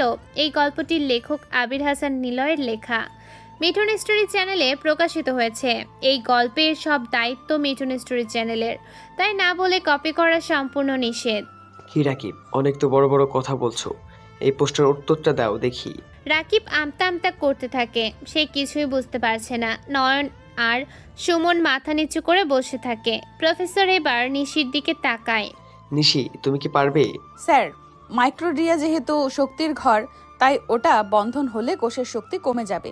কিন্তু গ্লাইকোলাইসিস তো শক্তি দেয়, সেটা তবে দীর্ঘ সময় কেন টিকবে না, সেটা আমি ঠিক গুছিয়ে বলতে পারছি না। প্রফেসর জামান হতাশ হয়ে মাথা নাড়ে। তিনি ডাস্টার হাতে নিয়ে ব্ল্যাকবোর্ড মুছতে যাবে। ঠিক তখনই পেছনের বেঞ্চ থেকে একটা হাত উপরে ওঠে। শিহাব তার রক্তমাখা হাতটা উঁচু করে ধরেছে। ক্লাসের সবাই অবাক হয়ে পেছনে তাকায়। স্যার, আমি এটার উত্তর দিতে চাই। প্রফেসর এক মুহূর্ত থমকে যায়। তিনি অবজ্ঞার স্বরে বলেন, তুমি কি জানো এটার গভীরতা কতটুকু? জুতো সেলাই করার সেলুলার মেটাবেজিলল মেটাজবিল এক জিনিস নয়। অন্যরা পারলো না, তুমি মুচির ছেলে হয়ে পারবে? হ্যাঁ। আচ্ছা বল। সে যন্ত্রণার মাঝেও উঠে দাঁড়ায়। পুরো ক্লাসের নজর এখন সেই রক্তমাখা অপদস্থ আর খ্যাত ছেলেটার ওপর। শিহাব গভীর এক শ্বাস নিয়ে কথা বলা শুরু করার প্রস্তুতি নেয়। প্রাণের ভেতরের শক্তির বিষয়টা আসলে খুব নির্মম বাস্তবতার উপর দাঁড়িয়ে একটি কোষ বেঁচে থাকে কারণ তার ভেতরে শক্তির প্রবাহ থামে না। এই শক্তির মুদ্রা হলো এটিপি, আর এই মুদ্রা সবচেয়ে বেশি তৈরি হয় কোষের শক্তি কেন্দ্র মাইটোকন্ড্রিয়াতে। ধরা যাক কোনো মিউটেশনের কারণে মাইটোকন্ড্রিয়া আর কাজ করছে না, তখন কোষের একমাত্র ভরসা হয়ে দাঁড়ায় গ্লাইকোলাইসিস। কিন্তু গ্লাইকোলাইসিস যেন মরুভূমিতে এক ফোঁটা পানির মতো কাজ করে। এটা প্রতি গ্লুকোজ অণু থেকে মাত্র 2টি এটিপি দেয়, অথচ স্বাভাবিক অবস্থায় মাইটোকন্ড্রিয়ার ভেতরের অক্সিডেটিভ ফসফোরাইলেটিন একাই প্রায় 30টির মতো এটিপি তৈরি করে। অর্থাৎ শক্তির প্রধান নদীটা হঠাৎ শুকিয়ে গেছে, শুধু একটা ছোট ঝর্ণা বেঁচে আছে। প্রথম দিকে কোষ হয়তো কিছু সময় টিকে থাকতে পারবে, কারণ গ্লাইকোলাইসিস চলবে এবং শরীর গ্লুকোজ ভেঙে অল্প শক্তি তুলবে। কিন্তু সমস্যা শুরু হয় যখন কোষের শক্তির চাহিদা বাস্তবতার সঙ্গে সংঘর্ষে আসে। শরীরের অনেক টিস্যু, বিশেষ করে মস্তিষ্ক, হৃৎপিণ্ড এবং বেশি অসাধারণ পরিমাণ শক্তি ব্যবহার করে। তাদের কাজ থামে না এক মুহূর্তের জন্যেও। মাইটোকন্ড্রিয়া বন্ধ হয়ে গেলে তাদের প্রয়োজনীয় শক্তির বিশাল অংশ হারিয়ে যায়। ফলটা ধীরে ধীরে প্রকাশ পায়। কোষের ভেতরের আয়ন পাম্পগুলো ঠিকভাবে কাজ করতে পারে না, ঝিল্লির ভারসাম্য ভেঙে পড়ে, ক্যালসিয়াম জমতে থাকে এবং বিপাকের পথগুলো একে একে অচল হয়ে যায়। গ্লাইকোলাইসিস তখন বাধ্য হয়ে বেশি করে চলতে থাকে, কিন্তু তার পার্শ্ব প্রতিক্রিয়ায় ল্যাকটিক অ্যাসিড জমতে শুরু করে, শরীর অ্যাসিডিক হয়ে ওঠে। এই অবস্থা শেষ পর্যন্ত ল্যাকটিক অ্যাসিডোসিসের দিকে ঠেলে দেয়। এখানেই জীবনের গভীর সত্যটা ধরা পড়ে। জীবন শুধু রাসায়নিক বিক্রিয়ার সমষ্টি নয়, বরং এক সূক্ষ্ম ভারসাম্য। একটি অঙ্গাণুর পতন পুরো ব্যবস্থাকে কাঁপিয়ে দেয়। মাইটোকন্ড্রিয়া বন্ধ হলে কোষের ভেতরের শক্তির সভ্যতা ভেঙে পড়ে। প্রথমে দুর্বল হয় মস্তিষ্কের নিউরন, কারণ তারা প্রায় পুরোপুরি অক্সিডেটিভ শক্তির উপর নির্ভরশীল। তারপর হৃৎপিণ্ড ও পেশি ক্লান্ত হয়ে পড়ে। শেষ পর্যন্ত কোষ আর তার সংগঠিত জীবনধারা ধরে রাখতে পারে না। তাই শুধু গ্লাইকোলাইসিস দিয়ে প্রাণ দীর্ঘদিন টিকে থাকতে পারে না, কারণ জীবন এমন একটি আগুন যাকে জ্বালিয়ে রাখতে বড় চুল্লি দরকার। আর সেই চুল্লির নাম মাইটোকন্ড্রিয়া। ছোট একটি স্ফুলিঙ্গ দিয়ে কিছু সময় আলো হয়তো রাখা যায়, কিন্তু পুরো সূর্যকে তার জায়গা থেকে সরিয়ে দেওয়া যায় না। শিহাবের উত্তর শুনে সবাই চুপ হয়ে গেল, কেউ কোনো কথা বলতে পারে না। মুচির ছেলে যে এমন করে পড়াশোনা করে কেউ ভাবতেও পারেনি। শিহাব কারোর দিকে তাকায় না। সে ব্যাগটা নিয়ে যখন চলে আসবে তখন নিশির দিকে তাকায়। নিশি মুচকি হাসে। শহরের ভেতর গোদাম ঘরের চারিদিকে ভ্যাপসা গন্ধ আর ধুলোর আস্তরণ পড়ে আছে। ঘরের মাঝখানে একটা খুঁটির সাথে হাত পা বাঁধা অবস্থায় ঝুলে আছে মাঝবয়সী এক লোক। তার সারা শরীর দিয়ে রক্ত ঝরছে। শাকিল তার হাতের বেল্টটা জোরে লোকটার পিঠে মারে। চাবুকের মতো শব্দে পুরো গোদাম ঘর কেঁপে ওঠে। কুত্তার বাচ্চা, তোকে মালগুলো সময় মতো বন্দরে পৌঁছাতে বলেছিলাম না? তোর জন্য আমার কয়েক কোটি টাকার ডিল হাতছাড়া হয়ে গেল। তোর আন দিয়ে কি সেই টাকা উসুল হবে? লোকটা যন্ত্রণায় গোঙাতে থাকে। তার মুখ দিয়ে নালিশ করার মতো শান্তিটুকু নেই। শাকিল আবার বেল্ট দিয়ে মারে। ঠিক সেই সময় জাহিদ, মিজান আর রতন ভেতরে ঢোকে। ওদের চোখে মুখে এক ধরনের শিকারী উল্লাস। শাকিল বেল্টটা এক পাশে ছুঁড়ে ফেলে পকেট থেকে রুমাল বের করে হাতের রক্ত মুছে। কি খবর জাহিদ, নিশির কোনো হদিশ পেলি? জাহিদ এক পা এগিয়ে আসে। সে তার ফোনের স্ক্রিনে একটা পুরনো খবরের কাগজ আর কিছু ছবি দেখায়। ভাই, নিশি আসলে পরিচয় পেয়ে গেছি। আপনি যে র্যাব অফিসার রশিদের জন্য জেল খেটেছিলেন, যার কারণে আমাদের পুরো সিন্ডিকেট তছনছ হয়ে যায়। এই নিশি হলো সেই রাশিদের একমাত্র মেয়ে। শাকিলের হাত এক মুহূর্তের জন্য স্থির হয়ে যায়। তার চোখে তখন খুনের নেশা জেগে ওঠে। সে অট্ট হাসি দিয়ে ওঠে, যে হাসিতে পুরো গোদাম ঘরের বাতাস ভারী হয়ে যায়। ও তাহলে বাপের পাপের প্রায়শ্চিত্ত মেয়েকে দিয়েই করাতে হবে। রশিদ আমার জীবন নরক করে দিয়েছে। এবার ওর মেয়েকে দিয়ে আমি সেই সুদ নেব। জাহিদ, এখনই ভার্সিটিতে যা, ওকে জ্যান্ত তুলে আনবি, সাথে আমার ছোট ভাই রাকিবকেও নিবি। ও মেয়েটার উপর অনেক আগে থেকেই রেগে আছে, ওকে সুযোগ দে, ও একাই নিশিকে ছিঁড়ে খাবে। ঠিক আছে ভাই, আজকেই ওকে তুলে আনছি। ভার্সিটির ক্যাম্পাসে নিশি সারা জায়গা হাঁটছে, কিন্তু তার মনটা পড়ে আছে ক্লাসরুমের পেছনে সে ভাঙা বেঞ্চে। কালকে শিহাব যেভাবে বিজ্ঞানের ওই জটিল প্রশ্নের উত্তর দেয় তা পুরো ভার্সিটিতে আলোচনার বিষয় হয়ে দাঁড়িয়েছে। সবাই যাকে সাধারণ খ্যাত আর মুচির ছেলে বলে তুচ্ছ তাচ্ছিল্য করত, সে আসলে অন্যরকম। নিশি নিজের অজান্তেই শিহাবের প্রেমে পড়ে গেছে। তার মনে হয় শিহাবের ওই অবিন্যস্ত চুল আর সহজ সরল চোখের আড়ালে এক বিশাল প্রতিভা আছে। নিশি মাঠের এক কোণায় দাঁড়িয়ে এদিক ওদিক তাকাচ্ছে। সে শিহাবকে খুঁজছে, আবার সেই প্রপোজালটা তার কানে বারবার বাজছে। আমার ভালোবাসা আপনার প্রতি সম্মানের কামনার নয়। নিশি নিজের মনেই হাসে। এমন সময় 20-30টা বাইক মেইন গেট দিয়ে ভেতরে ঢুকে পড়ে। বাইকগুলো এসে সরাসরি নিশিকে ঘিরে ধরে গোল হয়ে ঘুরতে থাকে। নিশি প্রথমে হকচকিয়ে গেলেও দ্রুত নিজেকে সামলে নেয়। সে ফোন বের করে তার সংগঠনের ছেলেদের ডাকার চেষ্টা করে। ঠিক তখনই জাহিদ বাইক থেকে নেমে নিশির হাতের ওপর বেসবল স্টিক দিয়ে জোরে একটা বাড়ি মারে। নিশির হাত থেকে ফোনটা ছিটকে গিয়ে অনেক দূরে পড়ল। কিরে ভিপি নিশি, খুব তো তেজ তোর, আজ দেখি তুই কে বাঁচাতে আসে। পেছন থেকে রাকিব, নয়ন আর তাদের সাথে আসা এক গাদা বহিরাগত গুন্ডা নিশিকে ঘিরে ধরে। রাকিব এগিয়ে এসে নিশির চুলের মুঠি ধরে ওকে নিজের দিকে টেনে আনে। নিশি যন্ত্রণায় চিৎকার করে ওঠে, কিন্তু আশেপাশে থাকা সাধারণ ছাত্ররা ভয়ে যার যার মতো দূরে সরে গেল। কেউ এগিয়ে আসার সাহস পায় না।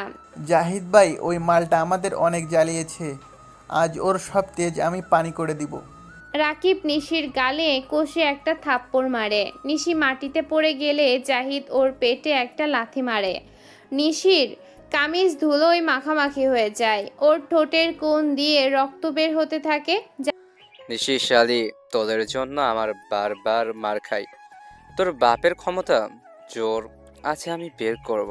তোকে আজ এমন শিক্ষা দেব যে তুই মুখ দেখানোর জায়গা পাবি না। জাহিদ নিশিকে উদ্দেশ্য করে জঘন্য সব গালিগালাজ করতে থাকে।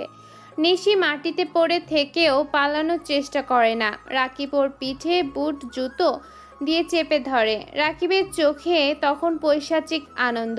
সে নিশির ওপর ঝুঁকে পড়ে, তার কপালের দিকে হাত বাড়ায়। জাহিদ ভাই, অনেক দিন ধরে মালটার ওপর নজর ছিল, আজ সুযোগ এখন এসেছে। এখন ওর গা থেকে সব কাপড় খুলে ওকে পুরো ক্যাম্পাসে ঘোরানো হবে। দেখি ভিপি নিশির সম্মান কোথায় থাকে।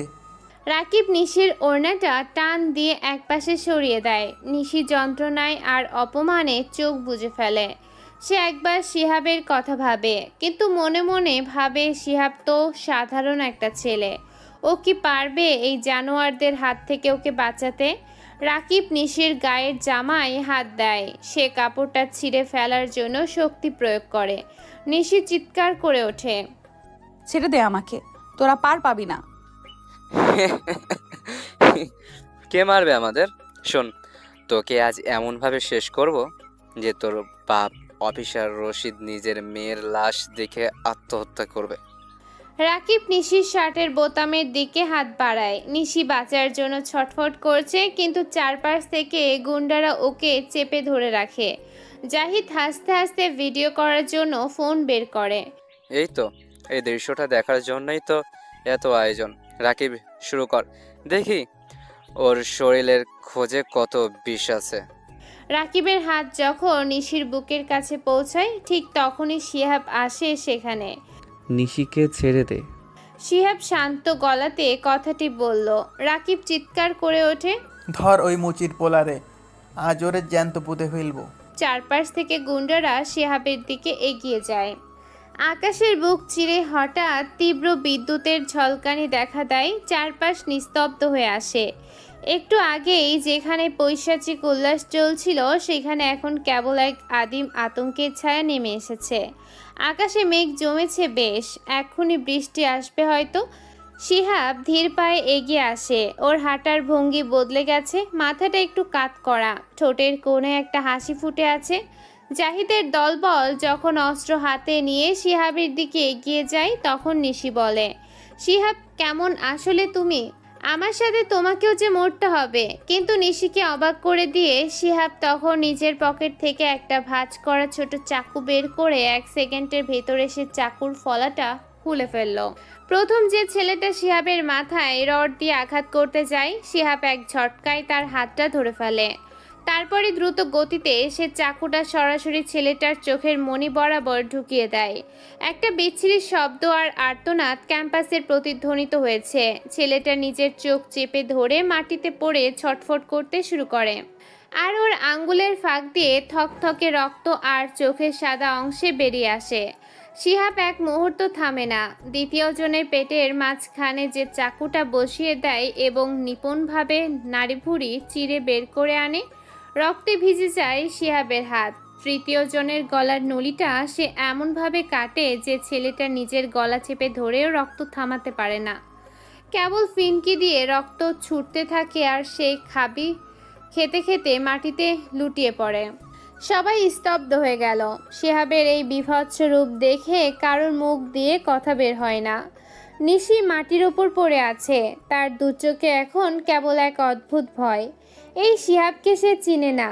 এই শিহাব কোনো সাধারণ মানুষ নয়, এই যেন এক নরক থেকে উঠে আসা শয়তান। ঠিক সেই সময় আকাশ ভেঙে বৃষ্টি নামে। বড় বড় ফোঁটাগুলো যখন শিহাবের রক্তমাখা মুখে পড়ে, তখন লাল রক্ত ধুয়ে নিচে গড়িয়ে পড়ে। শিহাব বৃষ্টির মধ্যে চুপচাপ দাঁড়িয়ে থাকে। রাকিব তখন রাগে আর ভয়ে দিক জ্ঞানশূন্য হয়ে পাশ থেকে একটা বড় রামদা তুলে নেয়। সে চিৎকার করে শিহাবের দিকে দৌড়ে আসে। শালা মুচির পোলা, তোকে আজ টুকরো টুকরো করে কুত্তাকে খাওয়াবো। রাকিব রামদা নিয়ে কোপ দিতে গেলেই শিহাব এক চুল নড়ে না। রামদাটা যখন ওর মাথার কয়েক ইঞ্চি উপরে, ঠিক তখন শিহাব অমানসিক ক্ষিপ্ততায় রাকিবের হাতটা ধরে ফেলে। তারপরেই জোরে একটা মোচড় দেয় রাকিবের হাতে।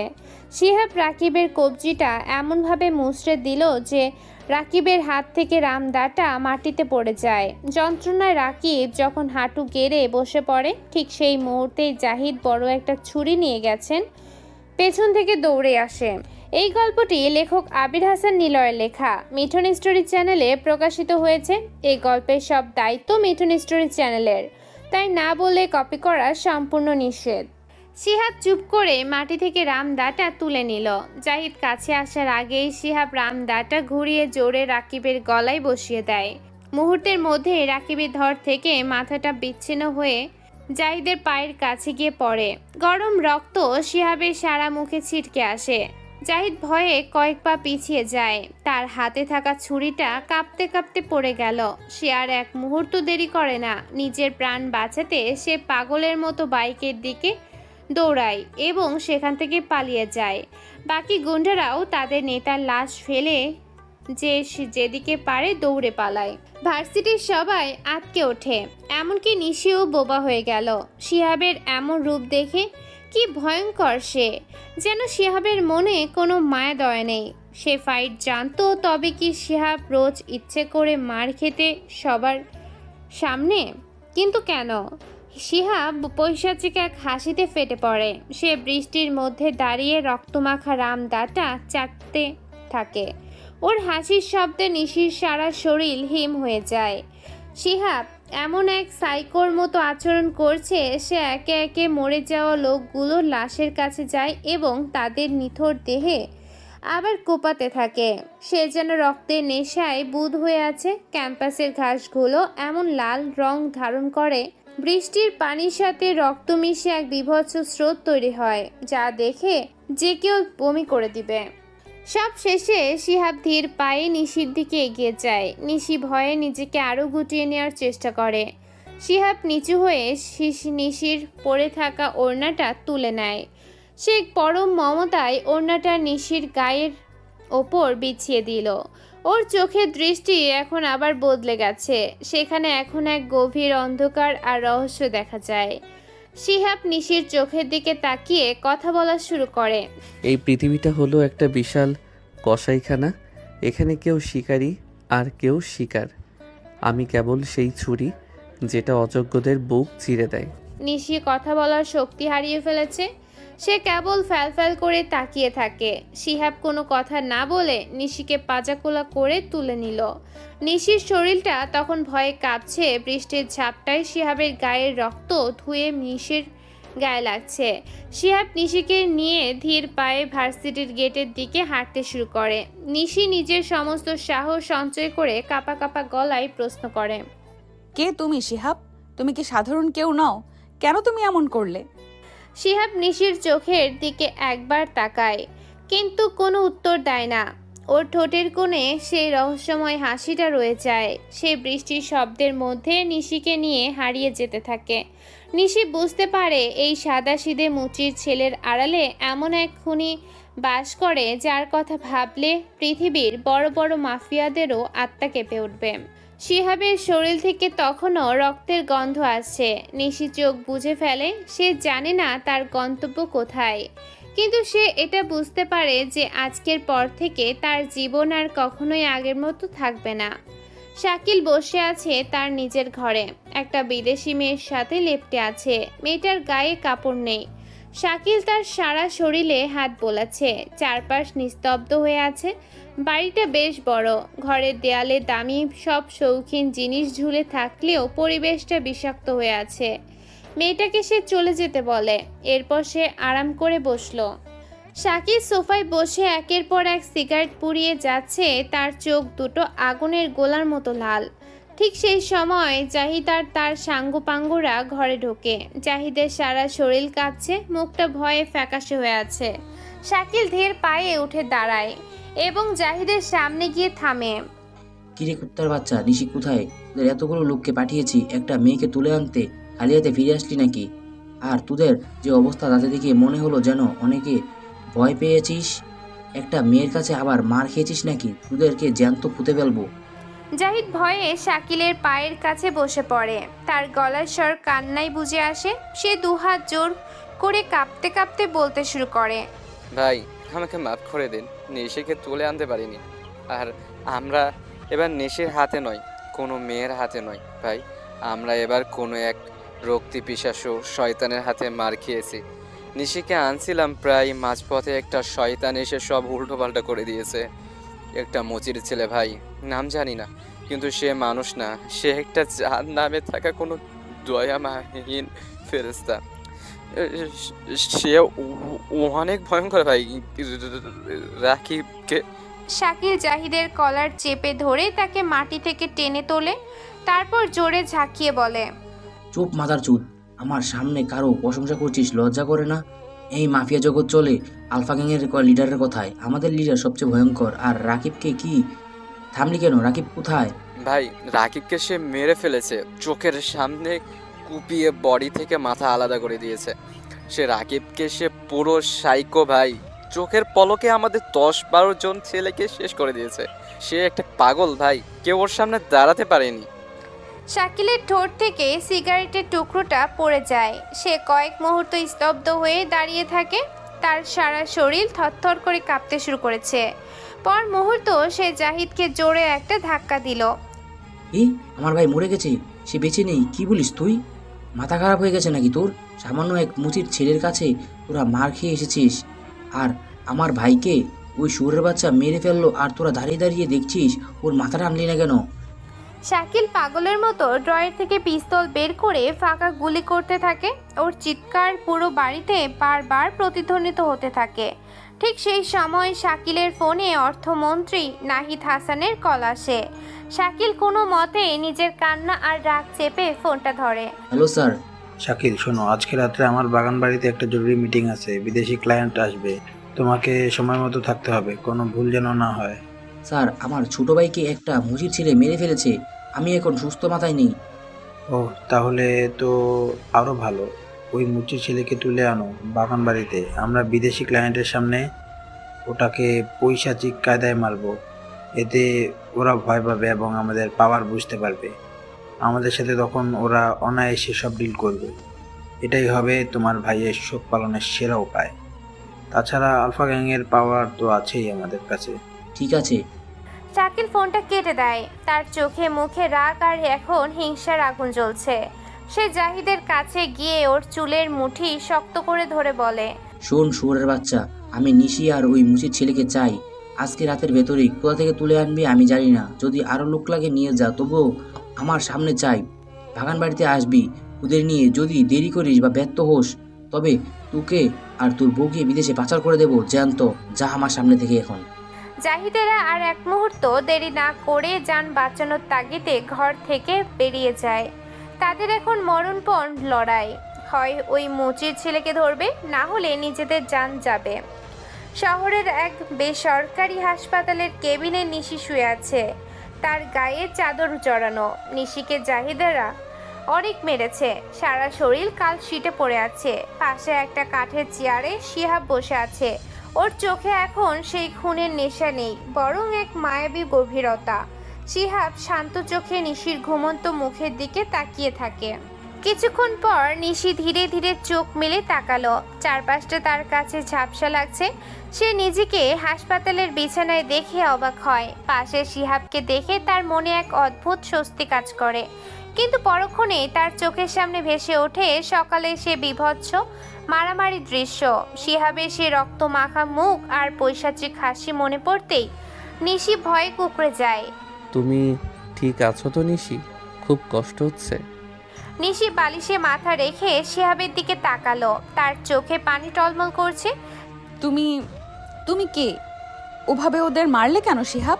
আমি তো তোমাকে চিনতেই পারছিলাম না। ওটা কি সত্যিই তুমি ছিলে? শিহাব নিশির কপালে আলতো করে হাত রাখে। নিশি শিউরে উঠলেও হাতটা সরিয়ে দেয় না। ওরা তোমাকে কষ্ট দিচ্ছিল নিশি। আমি তো বলেছি আমি অন্যায় সহ্য করতে পারি না। যারা তোমাকে ছোঁয়ার সাহস দেখাবে তাদের এই পৃথিবীতে থাকার অধিকার নেই। কিন্তু কে তুমি শিহাব? কেন ওভাবে ওদের মারলে? যদি পুলিশ আসে তবে কি হবে? তুমি কি জানো তুমি কাকে মেরেছো? শাকিল তোমাকে ছেড়ে দেবে না। শিহাব একটা মৃদু হাসি দেয়। সে হাসিতে কোনো ভয় নেই। সে নিশির গালে হাত রেখে বলে, পুলিশ আসবে না নিশি, তুমি নিশ্চিন্তে থাকো, কিছু হবে না। আর শাকিল, ও তো আমার রাজ্যে সামান্য একটা ধূলিকণার মতো। আমার কাছে এসবের কোনো মূল্য নেই। নিশি অবাক হয়ে শোনে, একটা সামান্য মুচির ছেলে এত বড় মাফিয়াকে ধূলিকণা বলেছে। নিশি বুঝতে পারে শিহাবের ভেতরে অনেক বড় কোনো পরিচয় লুকিয়ে আছে। তুমি কি আমাকে বলবে না তুমি আসলে কে? শিহাব নিশির চোখের দিকে গভীর আবেগে তাকায়। তার গলার স্বর এখন অনেক বেশি কোমল। আমার পরিচয় দিয়ে কি হবে নিশি? তার চেয়ে বড় সত্য হলো আমি তোমাকে ভালোবাসি। তোমাকে বাঁচানোর জন্য আমি পুরো পৃথিবীর বিরুদ্ধে লড়াই করতে পারি। নিশি প্রথমে একটু ভয় পেলেও শিহাবের চোখেই সেই স্বচ্ছ পবিত্রতা দেখে তার মন গলে যায়।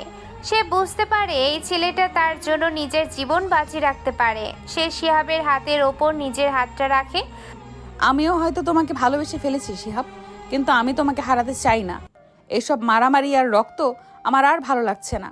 ভালোবাসার কাছে এসব কিছুই না নিশি। তুমি শুধু আমার উপর ভরসা রাখো। আমি তোমাকে কথা দিচ্ছি তোমার কোনো ক্ষতি হতে দেব না। তাছাড়া তুমি তো ভিপি, ভয় কেন পাচ্ছ?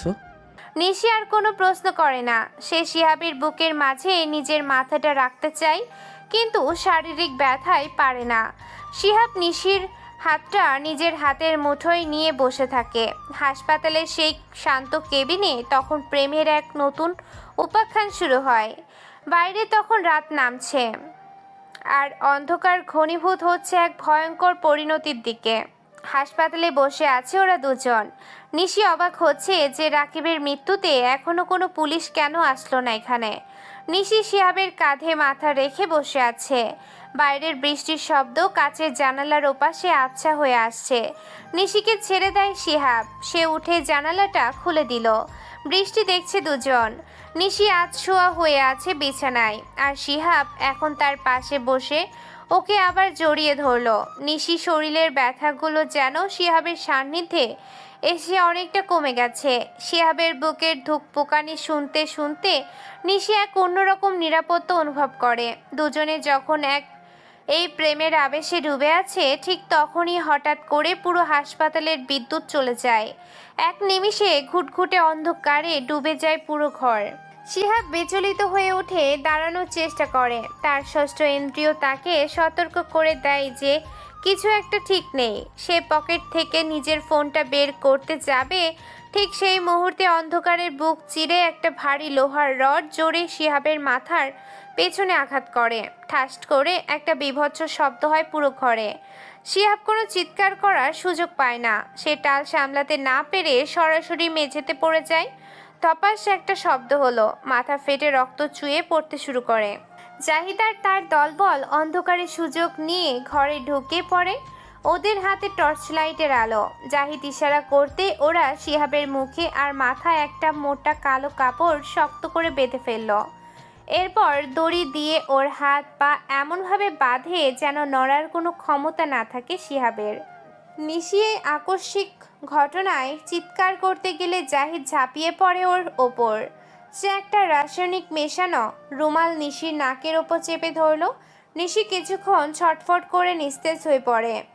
হারামির বাচ্চা, অনেক হয়েছে ওদের লাফানো, এবার চল মারার স্বাদ গ্রহণ করবি তুই। ওই মিজান, এই শাকিলকেও বেঁধে ফেল। জাহিদের কথা শুনে নিশিকেও একইভাবে বেঁধে ফেলে মিজান এবং দুজনকে পাজা কোলে করে পেছনের দরজা দিয়ে বের করে গাড়িতে তোলে। শহরের বাইরে এক বিশাল বাগান বাড়ি। এটা অর্থমন্ত্রীর বাগান বাড়ি। চারদিকে উঁচু দেয়াল আর কড়া নিরাপত্তা আছে। বাগান বাড়ির ভেতরে রাজকীয় এক হল রুমে বসে আছে প্রভাবশালী সব ব্যক্তিরা। ঘরের মাঝখানে লম্বা টেবিলের এক পাশে অর্থমন্ত্রী নাহিদ হাসান, অন্য পাশে রাশিয়ার এক কুখ্যাত মাফিয়া দিমিত্রি বসে আছে। ওদের সামনে রাখা আছে লেটেস্ট মডেলের কিছু স্বয়ংক্রিয় অস্ত্রের ক্যাটালগ। কয়েকশো কোটি টাকার অস্ত্রের ডিল নিয়ে আলোচনা চলছে। শাকিল টেবিলের এক কোণায় বসে বারবার নিজের পিস্তলের ম্যাগাজিন চেক করছে। তার মনটা আজ কুত্তার মতো খেপিয়ে আছে। তার ছোট ভাই রাকিবের সে বিভৎস লাশের দৃশ্য তার চোখের সামনে বারবার ভাসছে। যতক্ষণ না ওই মুচির ছেলেকে সে নিজের হাতে পিস পিস করে কাটছে, ততক্ষণ তার আত্মা শান্তি পাচ্ছে না। এমন সময় বাইরে থেকে জাহিদের গাড়িটা এসে থামে। জাহিদ আর তার ছেলেরা গাড়ি থেকে শিহাব আর নিশিকে টেনে হিঁচড়ে হলরুমের ভেতরে নিয়ে আসলো। দুজনেরই মাথায় কালো কাপড় বাঁধা, শরীর দড়ি দিয়ে পেঁচানো। শাকিল ওদের দেখে সোফা থেকে লাফিয়ে ওঠে। ওর মুখে তখন পৈশাচিক এক হাসি। ভাই নিয়ে আসছি দুটোকে, একদম জ্যান্ত ধরে আনছি। মুখ থেকে কি কাপড় সরাবো? শাকিল তার পিস্তলটা বের করে খুশিতে একবার আকাশের দিকে তাক করে, কিন্তু ইনডোর হওয়াতে সে সামলে নেয়। সে শব্দ করে হাসতে থাকে। নাহিদ কিছু বলে না, কারণ শাকিল পাগলাটে মাফিয়া, তাই বারণ করবে না সে। শাকিল জাহিদকে বলে, না, ওদের মুখ এখনই দেখবো না, আগে ওদের একটু আপ্যায়ন করি। মুখ ঢাকা অবস্থায় মারলে ওদের ভয়টা আরো বেশি হবে। ওরা জানুক না যে ওদেরকে কে মেরেছে। ততক্ষণে শিহাব আর নিশি দুজনেই জ্ঞান ফিরে আসে। ওরা নড়ার চেষ্টা করে, কিন্তু দড়ির বাঁধন খুব শক্ত। কথাও বলতে পারে না, টাইট করে কাপড় বাঁধা আছে বলে। শাকিল এগিয়ে যায় শিহাবের দিকে। সে তার বুট জুতো দিয়ে শিহাবের পেটে জোরে একটা লাথি মারে। শিহাব যন্ত্রণায় কুঁকড়ে যায়, কিন্তু মুখ বাঁধা থাকায় কেবল একটা অস্পষ্ট গোঙানি বের হলো। কিরে শহরের বাচ্চা, অনেক শখ না আমার ভাইকে মারার? তুই ভাবলি তুই বেঁচে যাবি? মুচির ছেলে হয়ে মাফিয়ার ভাইয়ের গায়ে হাত দিস? শাকিল থামে না। সে তার পিস্তলের বার দিয়ে শিহাবের কপালে আর মাথায় বারবার আঘাত করতে থাকে। শিহাবের কালো কাপড়টা রক্তে ভিজিয়ে সব সপে হয়ে গেল। শাকিল এবার নিশির দিকে তাকায়। সে নিশির চুলে মুঠি ধরে ওকে ওপরের দিকে টানে। নিশি যন্ত্রণায় ছটফট করতে থাকে। আর তুই ভিপি নিশি, অনেক তো তেজ দেখালি ক্যাম্পাসে। আজ দেখ তোকে আর তোর এই প্রেমিককে নিয়ে আমি কি করি। তোদের দুজনকে এই বিদেশে মেহমানদের সামনে এমনভাবে মারবো যে ওরা আমাদের পাওয়ার দেখে অবাক হয়ে যাবে। বিদেশি মাফিয়া দিমিত্রি মদের গ্লাসে চুমুক দিয়ে এই দৃশ্য দেখে হাসে। সে ভাঙা ভাঙা বাংলায় বলে, গুড, কিল দেম স্লোলি। নাহিদ হাসান টেবিলের ওপর রাখা একটা চাবুক তুলে নিয়ে শাকিলের হাতে দেয়। শাকিল, সময় নষ্ট করো না, বিদেশি ক্লায়েন্টদের দেখাও যে আমাদের সাথে ঝামেলা করলে কি হয়। ওদের চামড়া ছিলে লবণ লাগিয়ে দাও। শাকিল চাবুকটা হাতে নিয়ে শিহাবের পিঠে জোরে আঘাত করতে শুরু করে। প্রতিটি আঘাতে শিহাবের গায়ের জামা ছিঁড়ে গিয়ে মাংস বেরিয়ে আসে। শাকিল গালি দিয়ে বলে, এই মাদারচোদ, বল কেন আমার ভাইকে মারলি? তোর কলিজা কত বড় তা আজ আমি বের করব। শাকিল এবার নিশির কাছে গিয়ে ওকে একটা কষে চড় মারে। নিশি চেয়ার সহ মাটিতে পড়ে যায়। জাহিদেরা দাঁড়িয়ে দাঁড়িয়ে এই দৃশ্য উপভোগ করছে। শাকিল শিহাবের বুকের ওপর পা দিয়ে দাঁড়ায় এবং পিস্তলের নলটা শিহাবের কানের কাছে ধরে বলে। এই গল্পটি লেখক আবির হাসান নিলয়ের লেখা। মিঠুন স্টোরি চ্যানেলে গল্পটি প্রকাশিত হয়েছে। এই গল্পের সব দায়িত্ব মিঠুন স্টোরি চ্যানেলের, তাই না বলে কপি করা সম্পূর্ণ নিষেধ। তুই কি ভাবলি সাহস দেখিয়ে লুকিয়ে থেকে বেঁচে থাকবি? এটা আমার এলাকা, আমি আলফা গ্যাংয়ের লোক, কেউই বাঁচবে না। আজ তোর রক্ত দিয়ে আমি আমার ভাইয়ের কবরের মাটি ভেজাবো, তোকে জ্যান্ত কবর দেব এই বাগান বাড়িতে। শাকিল এবার শিহাবের গালে একটা ঘুষি মারে। শিহাবের মুখ থেকে রক্ত ছিটকে এসে শাকিলের দামি জ্যাকেটে এসে লাগলো। শাকিল আরো ক্ষেপে গিয়ে শিহাবের হাত দুগুলো দড়ি দিয়ে আরো টাইট করে বাঁধে, যেন ওর কবজির হাড় মরমর করে ওঠে। নিশি ভেতরে ভেতরে কাঁদছে। সে নিজের অক্ষমতায় নিজে জ্বলছে। সে ভাবছে শিহাবের এই অবস্থার জন্য সেই দায়ী। পুরো হলরুমে তখন কেবল শাকিলের কথা আর চাবুকের শো শো শব্দ শুনছে। শাকিল একটু পর পর মদের গ্লাসে চুমুক দিচ্ছে আর শিহাবকে মারছে। শাকিল তার পিস্তলের নল দিয়ে শিহাবের গাল চেপে ধরে বলে, অনেক তো মাস্তানি দেখালি ভার্সিটিতে, এখন কেন কথা বলিস না? মুখ দিয়ে আওয়াজ বের কর, শুয়োরের বাচ্চা। শিহাব কেবল শান্তভাবে পড়ে থাকে। সে যন্ত্রণার মাঝেও নিজের ভেতরে এক আদিম শক্তিকে জাগিয়ে তোলার চেষ্টা করছে। শাকিল জানে না সে কার গায়ে হাত তুলছে। মৃত্যুর হিম শীতল ছায়া তখন পুরো বাগান বাড়িকে ঘিরে ধরে। শাকিল শিহাবকে মেরে হাঁপাচ্ছে। একটানা চাবুক চালানো আর লাথি মারার কারণে ওর কপালে ঘাম জমেছে। সে ক্লান্ত হয়ে পাশের দামি সোফাটায় ধপাস করে বসে পড়ে। হাতের চাবুকটা মেঝেতে ছুঁড়ে ফেলে সে জাহিদের দিকে তাকিয়ে বলে, জাহিদ, অনেক হয়েছে, এবার ওই কুত্তার বাচ্চাদের মাথা থেকে কাপড় সরা। এই রক্তাক্ত মুখগুলো দেখে আমার কলেজাটা একটু ঠান্ডা করতে চাই। জাহিদ এগিয়ে যায়। সে প্রথমে নিশির বাঁধন আর কালো কাপড়টা এক ঝটকায় খুলে ফেলে। নিশির উস্কো খুস্কো চুল আর চোখের নিচের কালশিটে দেখে শাকিল এক পৈশাচিক অট্ট হাসিতে ফেটে পড়ে। সে অর্থমন্ত্রী নাহিদ হাসানের দিকে তাকিয়ে মদের গ্লাসটা উঁচিয়ে ধরে। নাহিদ স্যার, এই সেই মেয়ে, র্যাব অফিসার রশিদের একমাত্র আদরের দুলালি।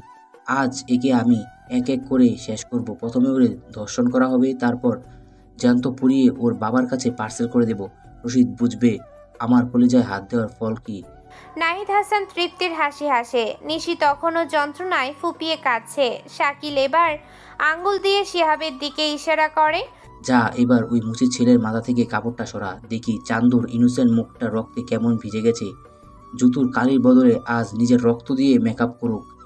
জাহিদ বিদ্রুপের হাসি হাসতে হাসতে শিহাবের দিকে এগিয়ে যায়। শাকিল আর বাকি মন্ত্রীরা তখন একে অপরের সাথে মদের গ্লাস ঠেকিয়ে চিয়ার্স করছে।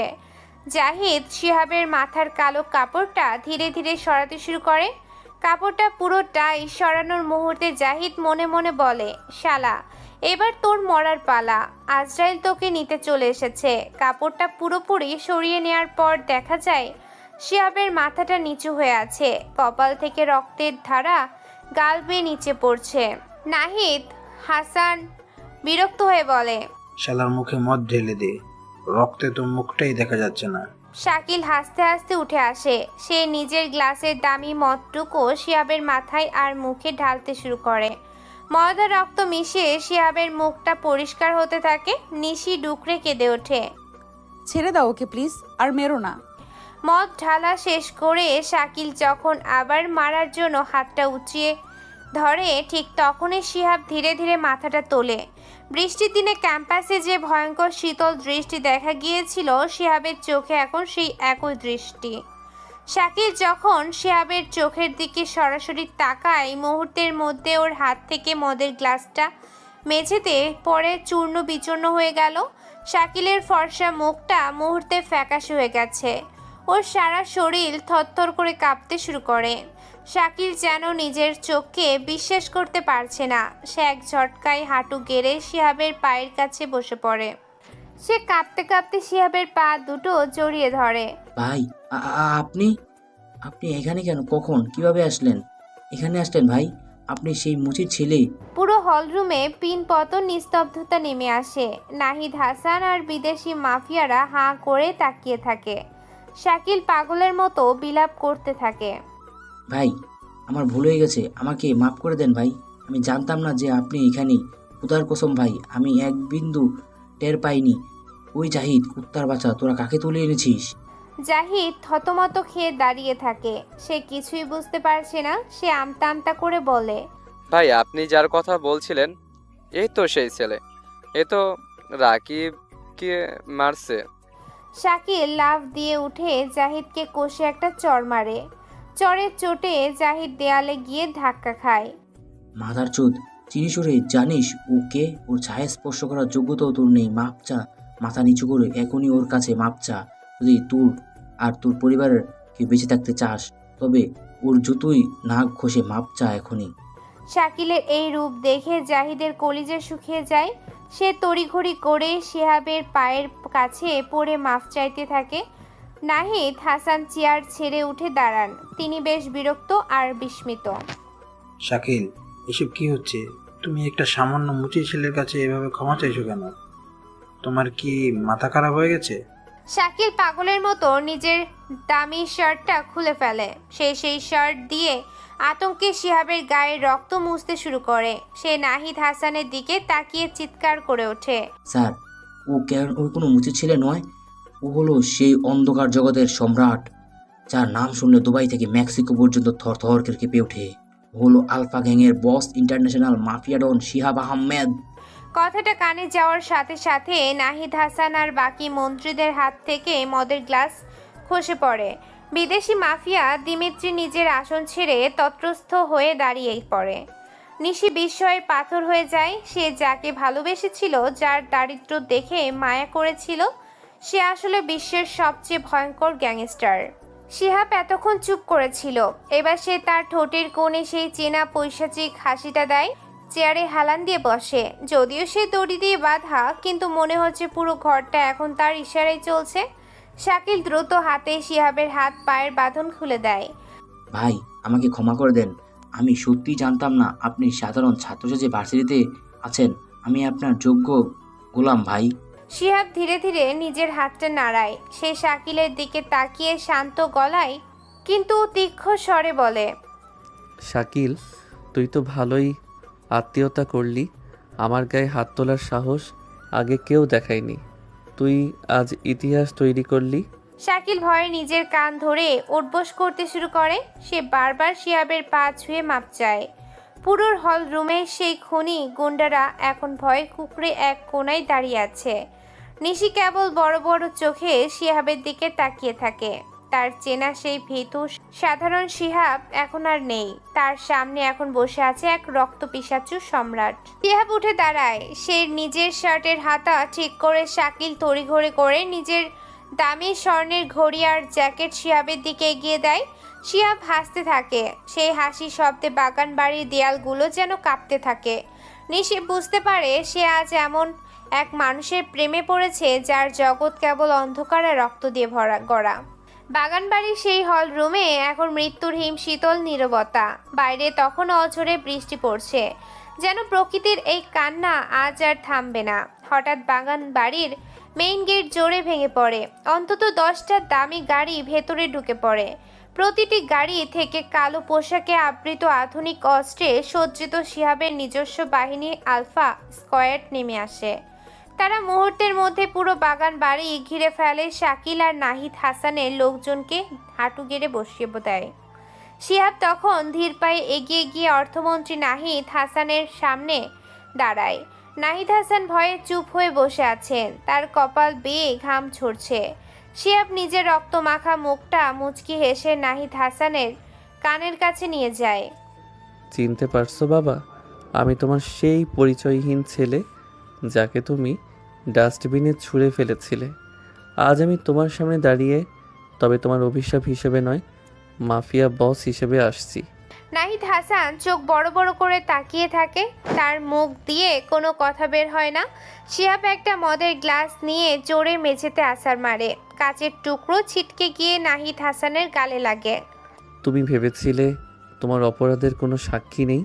আমার মা ছিল তোমার বিরোধী দলের নেতার মেয়ে। তাকে রাজনৈতিক হুমকি দিতে গিয়ে তুমি তাকে পশুর মতো ধর্ষণ করেছিলে। সেই অন্ধকার অধ্যায়ের ফল আমি। আমার মা যখন আমাকে কোলে নিয়ে তোমার কাছে শেষবারের মতো মাথা গোঁজার ঠাঁই চেয়েছিল, তুমি তাকে নির্দয়ভাবে মেরে ফেলেছিলে। মনে পড়েছে সেই রাতের কথা?